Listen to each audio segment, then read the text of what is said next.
Mga kasama, ako po ay humingi po ng tulong sa inyo. Ako po ay isa na mahamag na driver na tricycle.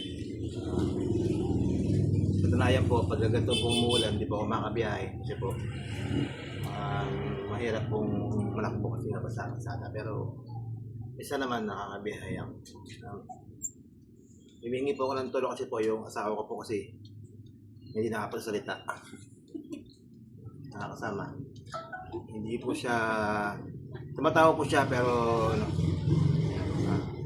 ano ang sakit mo? Hindi mo nakapagsalita eh.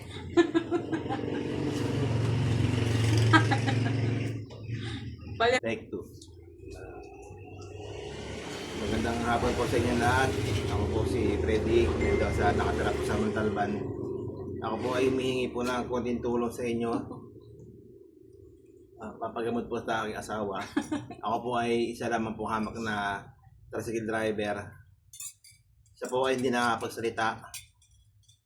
Minsan po ay pagka po meron kaming ginagawa sa bahay, nahirapan po ako. Diba? Masalita ka. Sa camera. Sa camera ka masalita. Sa camera. Masalita. Hindi ka nagsasalita ka eh. Take 3. Magandang hapon po sa inyong lahat. Ako po si Freddy Mendoza, nakatira po sa Montalban. Kami po ay humihingi ng tulong sa inyo para po sa aking asawa, papagamot niya. Dahil siya po ay hindi nakapagsalita.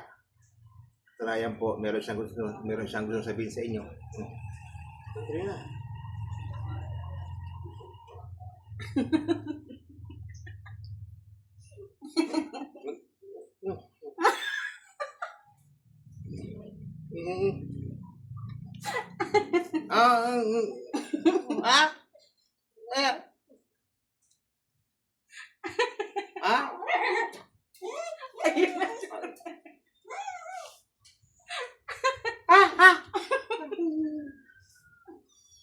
Kinain ng tuloy ng pusa. Wala na, paano tayo higit na pera niyan? Take 4. Ano? Balik.